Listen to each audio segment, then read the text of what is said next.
Good afternoon, everybody. This is Jeff with Defensive Shooting Skills. This will be our first actual formal YouTube video that we're putting out. It's been a long time coming. A lot of people have been asking, just haven't had time, and now we decided to pull that trigger like we talked about the other day. But today is our first video. We're going to talk about universal gun safety rules. We do have a guest with us today, Mike Visser. Some of you may have recognized Mike. Mike used to be the training manager at Silver Bullet. He was there for, how long were you there, Mike? I was there 14 years. 14 years, man. You guys may have recognized him. He was the one that was the media, always on the news, very knowledgeable. He was actually my instructor when I got my instructor's license for NRA.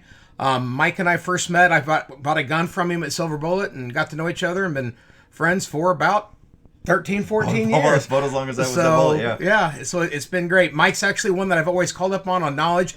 When I wanted to know something about a gun or was learning something, the guy is just an encyclopedia of knowledge with guns.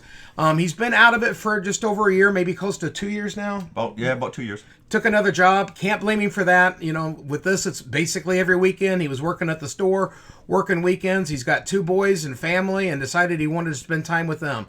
Can't blame him for that. But now he's getting his feet back wet, getting back into it.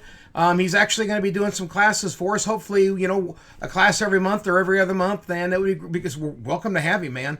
Just great to have you. Yeah, appreciate you having me on.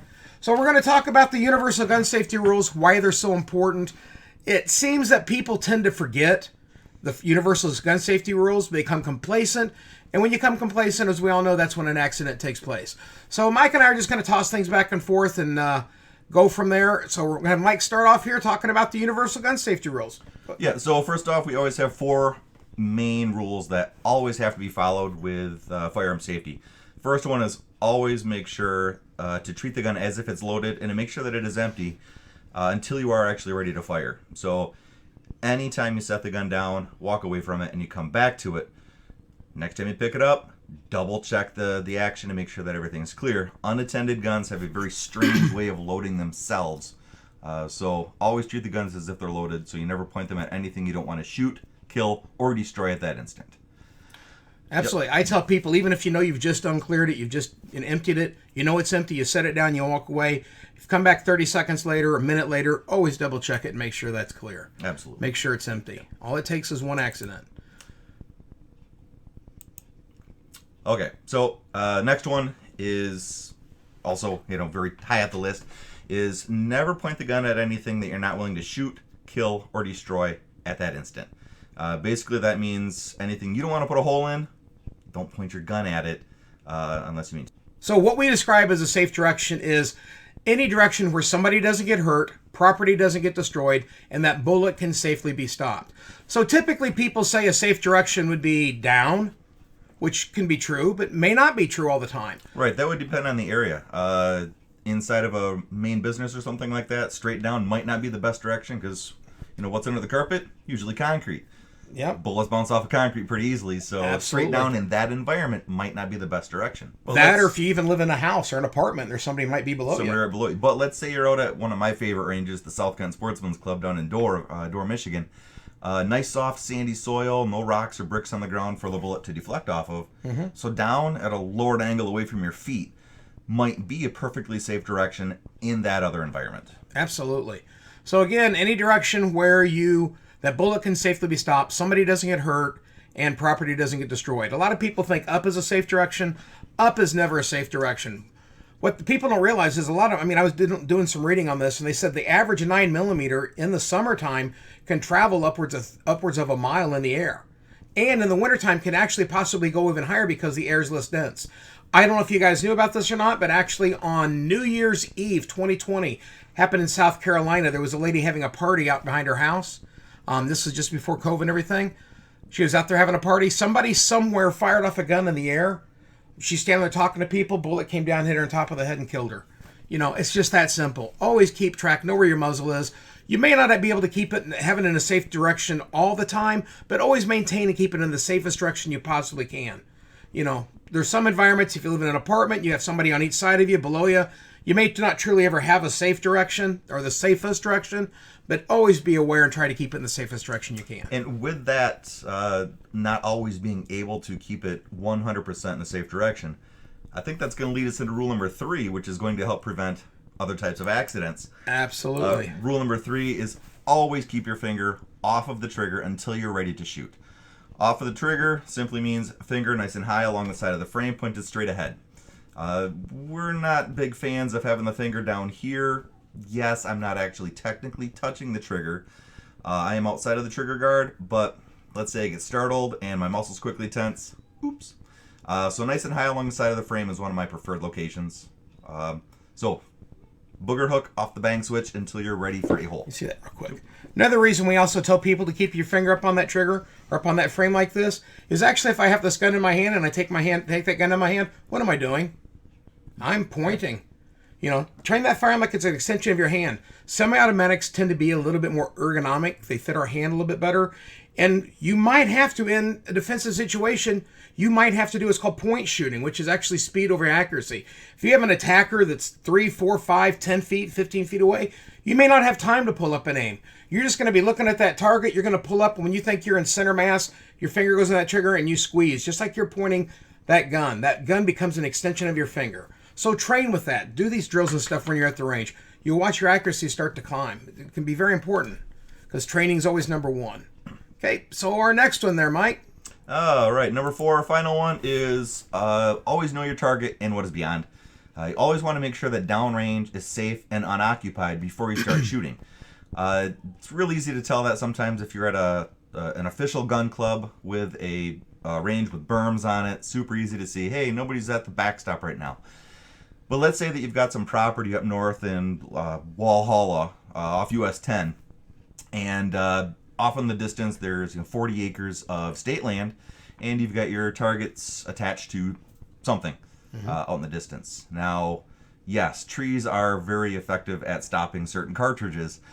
There is a lot of space between these trees. So you always want to make sure that nobody's back off in the distance using that state property for hiking, biking, geocaching, anything like that. So I always make sure the downrange is safe and unoccupied before you start shooting. Yeah, actually, one of my very first classes, I did a private class for a group of people, and it was right out here off of M6, just south of M6 there. And went up there, and they had this big spread. They had like 15 people. It was a private class. They actually had a pig that they were roasting. I mean, it was, you think it was like 4th of July, and it was all for this class. So we get there, and they said, when I talked to them on the phone, yeah, we have a place to shoot, we have everything. And when I got there, I said, where's the range area? What are we going to be shooting at? And they said, right over here, and they had some tables set up. And in the distance, about 3/4 of a mile away, I could see cars and trucks going back and forth on M6. And I said, guys, we're not shooting here. And they said, why? We do it all the time. And I said, no, you ever see the close cars and stuff? I don't want to be shooting somebody going by. And they said, the gun bullets won't go that far. And I said, a guy there had a box of 22. And I said, look at the box of 22, what it says. And it says, caution, projectile may travel more than a mile. Yep. And absolutely, always be aware. Even in a defensive situation, if you have an attacker, you might have, if you have an attacker and you have a group of people behind you, you might have to change your angle of fire because the last thing you want to do is have a bullet fly or go through and hit somebody else. So always be sure of your target and what's beyond. So those are the main universal gun safety rules. With that, I want to go into one more quick thing. Let's talk about a little bit about once we're done shooting, storing that firearm, things that we need to do. First of all, we want to make sure we drop that magazine. At that point, when we drop that magazine, we want to lock that slide in the rear position. Lock that slide in the rear position so you can actually look down through that ejection port, drop your magazine, look through, and make sure you let me back up. Make sure you see light all the way through. Now, when you go to see light, are you going to hold that firearm up like this? Absolutely not. Take it, lower it down. If nothing else, turn it in an angle where you can see. I call it the baby bird's mouth. That opening there, that ejection port. You guys ever seen a baby bird? What's a baby bird do? Tips its mouth up, opens up, looks straight up because it wants to be fed.